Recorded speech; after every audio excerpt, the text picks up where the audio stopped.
कैसे करें तनाव और चिंता का सामना, भगवद गीता से सीखें। वर्तमान जीवन में तनाव और चिंता आम समस्याएं बन चुकी हैं। चाहे वह काम का बोझ हो, परिवार की जिम्मेदारियां या जीवन के अनिश्चित पहलू, हर कोई किसी न किसी रूप में तनाव का अनुभव करता है। ऐसे समय में भगवद गीता के अनमोल उपदेश हमें यह सिखाते हैं कि कैसे हम कठिन परिस्थितियों में शांत और संयमित रह सकते हैं।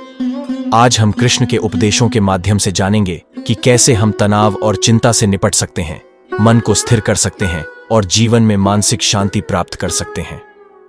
कुरुक्षेत्र की युद्ध भूमि पर अर्जुन तनाव और चिंता से घिरा हुआ था। अपने सगे संबंधियों के साथ युद्ध करने का विचार उसे मानसिक रूप से तोड़ रहा था।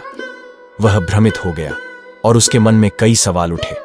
लेकिन उस क्षण में भगवान कृष्ण ने उसे गीता के अमूल्य उपदेश दिए।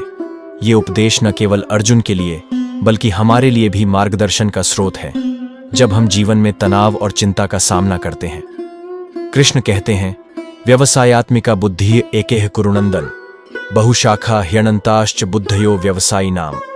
अध्याय 2 श्लोक 21।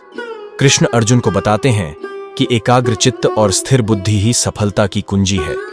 जो लोग कई दिशाओं में भटके होते हैं वे कभी मानसिक शांति प्राप्त नहीं कर सकते। तनाव और चिंता तब उत्पन्न होते हैं जब हमारा मन कई दिशाओं में बढ़ जाता है। हमारी चिंताएं अक्सर भविष्य की अनिश्चितताओं और बीते समय की गलतियों पर केंद्रित होती हैं। कृष्ण हमें सिखाते हैं कि हमें मन को वर्तमान क्षण पर केंद्रित करना चाहिए। जब हम अपने मन को स्थिर रखते हैं और उसे एक उद्देश्य पर केंद्रित करते हैं तो हमें मानसिक शांति प्राप्त होती है। कृष्ण कहते हैं, इंद्रियाणि पराण्याहुरिंद्रियेभ्यः परम मनः मनसस्तु परा बुद्धिर्यो बुद्धे परतस्तु सा। अध्याय 3 श्लोक 22। कृष्ण अर्जुन को बताते हैं कि इंद्रियों से परे मन होता है, मन से परे बुद्धि होती है और बुद्धि से भी परे आत्मा होती है। तनाव और चिंता का एक प्रमुख कारण है इंद्रियों की इच्छाएं और मन का अस्थिर होना। जब हमारी इंद्रियां और मन बाहरी वस्तुओं और विचारों की ओर आकर्षित होते हैं तो हम मानसिक अशांति अनुभव करते हैं। कृष्ण हमें सिखाते हैं कि हमें इंद्रियों और मन पर नियंत्रण रखना चाहिए ताकि हम अपने आप को बाहरी दुनिया से प्रभावित न होने दें। जब हम आत्मनियंत्रण का अभ्यास करते हैं तो हम अपने मन को शांत और संतुलित रख सकते हैं, चाहे परिस्थिति कितनी भी कठिन क्यों न हो। कृष्ण कहते हैं, कर्मण्येवाधिकारस्ते मा फलेषु कदाचन मां कर्म फल हेतुर्भूर्मा ते संगोस्त्व कर्मणि। अध्याय 2 श्लोक 47। कृष्ण अर्जुन को बताते हैं कि हमें केवल अपने कर्मों पर ध्यान देना चाहिए, परिणामों की चिंता नहीं करनी चाहिए। हमारे तनाव और चिंता का एक बड़ा हिस्सा भविष्य के परिणामों के बारे में हमारी चिंताओं से आता है। हम इस बात पर ध्यान केंद्रित करते हैं कि हमारे प्रयासों का क्या फल होगा, जिससे मन में अस्थिरता और बेचैनी उत्पन्न होती है। कृष्ण हमें सिखाते हैं कि हमें निष्काम कर्म का अभ्यास करना चाहिए, यानी कर्म करें लेकिन उसके फल की चिंता छोड़ दें। जब हम यह समझ लेते हैं कि परिणाम हमारे नियंत्रण में नहीं है तो हम तनाव और चिंता से मुक्त हो जाते हैं। कृष्ण कहते हैं, योगस्थ कुरु कर्माणि संगम त्यक्त्वा धनंजय सिद्ध सिद्ध्यो समो भूत्वा समत्वम योग उच्यते। अध्याय 2 श्लोक 28।